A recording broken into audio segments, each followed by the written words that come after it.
75 ఏళ్ళైంది స్వాతంత్రం వచ్చి. మరి ఇదివరకు ఉన్న వాళ్ళకి ఎందుకు ఆలోచన రాలేదో తెలియదు. మంచినీళ్ళు ఇవ్వాలన్న ఆలోచన కూడా రాలేదు. ఇవాళ భారతదేశంలో 75 సంవత్సరాల తర్వాత మొట్టమొదటి రాష్ట్రం, ఇంటింటికి నల్లా పెట్టి మంచినీళ్ళు ఇచ్చిన మొట్టమొదటి రాష్ట్రం తెలంగాణ. మొత్తం భారతదేశాన్ని ఈరోజు ఇన్స్పైర్ చేసింది తెలంగాణ. ఇక్కడ మనం మిషన్ భగీరథ పూర్తి చేసిన తర్వాత కేంద్ర ప్రభుత్వం కూడా హర్ ఘర్ కో జల్ అని చెప్పి జల్ జీవన్ మిషన్ అని వాళ్ళు ప్రారంభించింది. మనం ఇక్కడ రైతు బంధు ప్రారంభిస్తే 65 లక్షల మంది రైతన్నలకు 65,000 కోట్ల రూపాయలు పెట్టుబడి రూపంలో ఇస్తే ఇవాళ కేంద్ర ప్రభుత్వం కూడా మనం ప్రారంభించిన 3 ఏళ్లకు మేల్కొని పిఎం కిసాన్ అని చెప్పి వాళ్ళు కూడా ఒక ప్రోగ్రాం నకలు కొట్టుకుంటూ వాళ్ళు ఒక ప్రోగ్రాం పెట్టుకున్నారు. అట్లా చెప్పుకుంటూ పోతే 1-2 కాదు. ఇవాళ పట్టణాలు బాగైతున్నాయి, పల్లెలు కూడా బాగైతా ఉన్నాయి. తెలంగాణ జనాభా భారతదేశంలో 3% కంటే తక్కువ. 3% కంటే భారతదేశ జనాభాలో మన రాష్ట్ర జనాభా తక్కువ. కానీ 3% కంటే తక్కువ జనాభా ఉన్న రాష్ట్రం 30% అవార్డులు గెలుచుకుంటున్నది జాతీయ స్థాయిలో పంచాయతీ అవార్డులలో. అంటే మన పల్లెలు పల్లె ప్రగతి ద్వారా ఎట్లా బాగైతున్నాయో కేసీఆర్ గారి నాయకత్వంలో ఈరోజు గ్రామ సర్పంచులు, ఎంపీటీసీలు, వార్డు సభ్యులు, మా పంచాయతీ సెక్రటరీలు ఎట్లా పనిచేస్తా ఉన్నారో దాన్ని బట్టి చెప్పవచ్చు. మన పట్టణాలు భారతదేశంలో ఈరోజు 2వ స్థాయిలో 2వ అతిపెద్ద రాష్ట్రంగా అవార్డులు దక్కించుకుంటా ఉన్నాయి. మొన్నటికి మొన్న 26 అవార్డులు స్వచ్ఛ సర్వేక్షణలో అందుకున్నాం. ఒకవైపు పర్యావరణం పెరుగుతున్నది, పచ్చదనం పెరుగుతున్నది, అటవీ సంపద, అటవీ విస్తరణ జరుగుతున్నది, ఇంకోవైపు పరిశ్రమలు పెరుగుతూ ఉన్నాయి. ఒకవైపు ఐటీ ఎగుమతులు పెరుగుతున్నాయి, ఇంకోవైపు వ్యవసాయం పెరుగుతున్నది. ఇప్పుడు ఇక్కడికి వచ్చేటప్పుడే కిషన్ రెడ్డి గారు, సబిత గారు, నేను ముగ్గురం మాట్లాడుకుంటూ వచ్చినాం. ఇవాళ పేపర్లో నమస్తే తెలంగాణలో ఉన్నది, పాలమూరు పరుగు పరుగున అయిపోతున్నది, ఆగస్టు సెప్టెంబర్ వరకు నీళ్లు నిండుతాయి అని చెప్పి అన్ని ఫోటోలు చూపెడితే నేను అక్కను అన్నను అడిగిన, అన్నా ఒక పని చేయండి, మన రైతులందరినీ, మన రైతు బంధు సమితి ఆధ్వర్యంలో రైతులందరినీ తీసుకొని ఒక 10-12 బస్సులు పెట్టుకొని, అవసరమైతే మహేశ్వరానికి 10-12 బస్సులు, ఇటు ఇబ్రహీంపట్నంకి ఒక 10-12 బస్సులు పెట్టుకొని మంచిగా మొత్తం ఆడికెళ్ళి దాకా తిప్పి చూపెట్టుకొని రాండి. మనోళ్లకు ఎంత వేగంగా పనులు పూర్తవుతున్నాయో, ఎంత బ్రహ్మాండంగా నీళ్లు రాబోతున్నాయో మన ప్రాంతానికి. ఇబ్రహీంపట్నం కానీ, మహేశ్వరం కానీ, రంగారెడ్డి, పాలమూరు ఎత్తిపోతల పథకం ద్వారా నీళ్లు ఎట్లా రాబోతున్నాయో కూడా చూపెట్టండి అక్క. ఒక విశ్వాసం కలుగుతుంది రైతాంగంలో. దశాబ్దాలుగా కాని పని ఇవాళ జరుగుతూ ఉన్నదనే ఒక విశ్వాసం, ఒక నమ్మకం. ఎట్లయితే తాగునీరు ఇచ్చిండో కేసీఆర్, అట్లనే సాగునీరు కూడా మళ్ళీ కేసీఆర్ ఇస్తాడు అనే ఒక విశ్వాసం కలుగుతుంది. ఆ పని కూడా చేయండి అక్క అని చెప్పి ఇప్పుడే నేను అక్కను అన్ననిద్దరిని కూడా కోరడం జరిగింది. ఇదంతా ఎందుకు చెప్తా ఉన్నా అంటే, దశాబ్దాలు పని చేయనోళ్ళు, దశాబ్దాలు కరెంట్ ఇయ్యనోళ్ళు, దశాబ్దాల పాటు సతాయించినోళ్ళు, తాగునీరు ఇవ్వకుండా సతాయించినోళ్ళు, దశాబ్దాల పాటు కృష్ణా జలాలు ఈ ప్రాంతానికి రాకుండా సతాయించినోళ్ళు ఇలా మళ్ళా వచ్చి ఒక ఛాన్స్ ఇవ్వమని అడుగుతా ఉన్నారు. ఒకడేమో నిరుద్యోగ మార్చ్ అంటాడు, ఒక ఆయనేమో నిరుద్యోగ మార్చ్ అంటాడు. నేను అడుగుతా ఉన్నా, మీ మోడీ గారు చెప్పినట్టు సంవత్సరానికి 2 కోట్ల ఉద్యోగాలు నువ్వు ఇచ్చింటే, 9 ఏళ్లలో 18 కోట్ల ఉద్యోగాలు కనుక నువ్వు తెచ్చి ఉంటే ఎందుకు చేయాల్సి వస్తుంది నిరుద్యోగ మార్చ్? ఎవరి మీద చేస్తున్నావు నిరుద్యోగ మార్చు? అక్కడ మోడీ మీద చేస్తున్నావా, ఇక్కడ కేసీఆర్ మీద చేస్తున్నావా? కేసీఆర్ గారి ప్రభుత్వంలో మొత్తం ఉన్న 6.5 లక్షల ఉద్యోగాలకు గాను మనం 2,20,000 ఉద్యోగాలకు ఇవాళ భర్తీ నడుస్తూ ఉంది. 1,30,000 ఉద్యోగాలు నింపేసినాం. ఇంకొక 82,000-83,000 ఉద్యోగాలది భర్తీ ప్రక్రియ నడుస్తున్నది. అవి నిండితే, ఆ ఉద్యోగాలు కూడా నింపితే కేసీఆర్కి మంచి పేరు వస్తుందని చెప్పి ఈ దౌర్భాగ్యులే పేపర్ లీక్ చేస్తారు.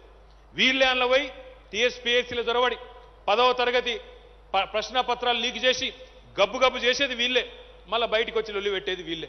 ఇంతకంటే హీనమైన పని ఇంకోటి ఉంటుందా? రాష్ట్రం బాగుపడుతుంటే చూడలేక ఏడ్చే దౌర్భాగ్యపు ప్రతిపక్షాలు ఒక తెలంగాణలోనే ఉన్నాయనే మాట కూడా ఈ సందర్భంగా నేను విజ్ఞప్తి చేస్తా ఉన్నా. ఎక్కడన్నా రాష్ట్రం బాగుపడితే, మన ప్రజలు బాగుపడితే సంబరపడతారు, సంతోషపడతారు. కానీ ఇక్కడున్న ప్రతిపక్షాలు మాత్రం పాలమూరు పచ్చబడుతుంటే, రంగారెడ్డికి నీళ్లు వస్తుంటే వీళ్లకు కడుపు మండుతున్నది. ఇక్కడుండే మన పిల్లలకు కొలువులు వస్తుంటే 2,20,000 ఉద్యోగాలు ముఖ్యమంత్రి గారు నింపుతుంటే కడుపు మండి పేపర్ లీకేజీలు కూడా వాళ్ళే చేస్తా ఉన్నారు. ఇంతకంటే దౌర్భాగ్యపు ప్రతిపక్షం ఎక్కడన్నా ఈ దేశంలో ఉంటుందా? ఆలోచన చేయండి. ఏ రంగాన్ని వదిలిపెట్టినాం మనం? సంక్షేమాన్ని వదిలిపెట్టినామా? రైతులను వదిలిపెట్టినామా? ఉపాధి కల్పనని విడిచిపెట్టినామా? ఐటీని విడిచిపెట్టినామా? పర్యావరణాన్ని వదిలిపెట్టినామా? ఎన్ని పనులు చేసింది ప్రభుత్వం 9 ఏళ్లలో? దయచేసి మీరు ఆలోచించాలని కోరుతా ఉన్నా. ఇవాళ ఎవరెవరో వస్తారు. ఇదివరకు దశాబ్దాల పాటు ఏడిపించినోళ్ళు, దశాబ్దాల పాటు సతాయించినోళ్ళు, దశాబ్దాల పాటు కరెంట్ ఇయ్యక, నీళ్ళు ఇయ్యక కన్నీళ్లు పెట్టించినోళ్ళు మళ్ళా వచ్చి డైలాగులు కొడితే దానికి పడిపోదామా? ఆలోచించండి. ఇట్లా పరిశ్రమలు ఇవాళ ఇబ్బడి ముబ్బడికి వస్తున్నాయంటే 2 కారణాలు ఉన్నాయి. ఒకటి స్టేబుల్ గవర్నమెంట్, రెండవది ఏబుల్ లీడర్షిప్. 2 కూడా కేసీఆర్ గారి రూపంలో మనకున్నాయి కాబట్టి ఇవాళ పరిశ్రమలు వస్తూ ఉన్నాయి. మనం గెలుసుడు ముఖ్యం కాదు, 3వసారి ముఖ్యమంత్రిగా కేసీఆర్ గారు అవుడు ముఖ్యం కాదు, అదేదో అత్యవసర మార్కులతో గెలుసుడు ముఖ్యం కాదు. 100 సీట్లు కొట్టి డంకా బజాయించి దేశం మొత్తం ముందు ఇగో మా ముఖ్యమంత్రి గారు మా ప్రభుత్వం అద్భుతంగా పనిచేసింది కాబట్టే హ్యాట్రిక్ కొడుతున్నాం, తప్పకుండా 100 సీట్లకు పైగా గెలిపిస్తున్నామనే ఒక కసితో కమిట్మెంట్తో పనిచేయాల్సిన బాధ్యత మనందరి మీద కూడా ఉన్నది. ఈ పరిశ్రమలు, ఇక్కడ ఉండే ఈ వ్యవస్థ, నిర్మాణ రంగం ఇవన్నీ బాగుండాలి అంటే స్టేబుల్ గవర్నమెంట్ ఉండాలి, ఏబుల్ లీడర్ ఉండాలి. ఒక పార్టీ వాళ్ళేమో మత పిచ్చోళ్ళు, వాళ్ళకు సందు దొరికితే హిందూ ముస్లిం పంచాయతీ, హిందూ క్రిస్టియన్ పంచాయతీ, ఈ పని తప్ప ఇంకోటి శాత కాదు. ఇంకొక మంచి మాట, నిర్మాణాత్మకమైన మాట ఉండదు. ఎంతసేపు ఇది చదువుదాం, అది గులగొడదాం, అది బంద్ చేద్దాం, ఇది బంద్ చేద్దాం, ఆ దిక్కుమాలిన దంద తప్ప ఇంకోటి ఉండదు. ఇక రెండో పార్టీ ఉన్నది, దశాబ్దాలుగా చేసిందేమీ లేదు, ఈరోజు మళ్ళా వచ్చి కొత్తగా చేయగలిగేది కూడా ఏం లేదు. అందుకే దయచేసి ఆలోచించమని కోరేది. ఎట్టి పరిస్థితుల్లో కూడా ఈసారి తప్పకుండా ఇబ్రహీంపట్నంలో కానీ, మహేశ్వరంలో కానీ, రంగారెడ్డి జిల్లాలో, హైదరాబాద్ చుట్టూ ఉండే మేడ్చల్ జిల్లాలో, వికారాబాద్ జిల్లాలో ఎక్కడైనా సరే గులాబీ జెండా రెపరెపరాడాలి. ప్రతి నియోజకవర్గంలో ఖచ్చితంగా కమిట్మెంట్తో కసితో పనిచేసి ఈరోజు ఉపాధి కల్పన ఏదైతే జరుగుతున్నదో, ఫ్యాక్టరీలు ఏవైతే వస్తున్నాయో, అటు షాబాద్లో కావచ్చు, ఇటు కొంగరకాలంలో కావచ్చు, ఆదిబట్లలో కావచ్చు, ఇప్పుడు నా పక్కన కూర్చొని కిషన్ రెడ్డి అని ఒకటే చెప్తున్నాడు, అన్నా ఎలిమినేట్లో కూడా పెడదాం, అక్కడ మంచిగా 600 ఎకరాలు ఉంది, ఇంకొకడ 250 ఎకరాలు ఉంది, మా కాడికి ఫ్యాక్టరీలు వస్తే మా పిల్లలు బతికిపోతారు, గా పని చేయని చెప్తున్నాడు. ప్రైవేట్ దందాలు లేవు, పైరవీలు లేవు, వ్యక్తిగతమైన పనులు లేవు, అట్లాంటి కార్యక్రమాలు లేవు మన నాయకుల దగ్గర. అందరూ కూడా కమిట్మెంట్తో అడుగుతున్నారు. ఇక్కడికి వచ్చేటప్పుడు సబితక్క అడుగుతున్నది, మంత్రి గారు మనం ముఖ్యమంత్రి గారి దగ్గర పోయి అడగాలి, ఫాక్స్కాన్ మరి ఇంత పెద్ద యూనిట్ ఇక్కడ వస్తే, ఫార్మాసిటీ అక్కడ వస్తే మరి మెట్రోని ఇక్కడ దాకా తెచ్చుకోవాలి కదా అని చెప్పి కూడా సబితక్క అడుగుతా ఉన్నది. ఇది ఎందుకు అడుగుతున్నా అంటే, అభివృద్ధిని కాంక్షించే నాయకులుంటే, భవిష్యత్తు మీద సోయున్న నాయకులుంటే గిట్లుంటది. ఇక్కడ అన్న కూర్చోనేమో ఈడ 400 ఎకరాలు ఉంది, ఆడ 200 ఎకరాలు ఉంది, ఫ్యాక్టరీలు తెప్పి అని అన్న చెప్తున్నాడు.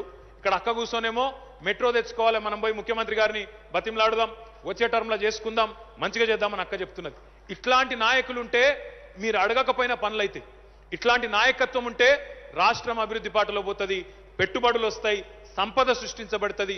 ఆ పెంచిన సంపద ఎక్కడ పోతుంది? మళ్ళా మన పేదవారికి, మన దగ్గర ఉండే పేదలకే వస్తుంది, మన దగ్గర ఉండే రైతులకే వస్తుంది, మన దగ్గర ఉండే అన్నార్థులకు వస్తుంది తప్ప ఇంకోలకు కాదు.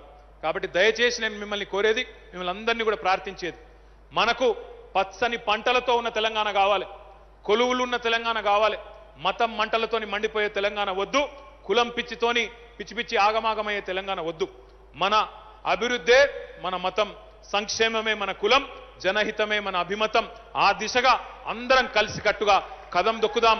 కేసీఆర్ గారి నాయకత్వంలో రంగారెడ్డి జిల్లాను ఒక బంగారు తునకగా, ఉపాధికి కల్పవెల్లిగా తీర్చిదిద్దుకుందామనే మాట మళ్ళొక్కసారి మీకు విజ్ఞప్తి చేస్తూ, మళ్ళీ నేను ఈరోజు నిజానికి ఈ ఒకే ఒక్క రోజు కోసం వచ్చిన, నేను నిజానికి లండన్కి వెళ్ళి అటే పోయేది ఉండే, కానీ ఫాక్స్కాన్ పరిశ్రమకున్న విలువ, దీనివల్ల రంగారెడ్డి జిల్లాకు జరిగే లాభం, ఇది మీకు చెప్పాలే, ఖచ్చితంగా భూమి పూజలో పాల్గొనాలని చెప్పి ఇక్కడ దాకా వచ్చినా, మళ్ళా రాత్రి బయలుదేరి మళ్ళా పోతా ఉన్నా.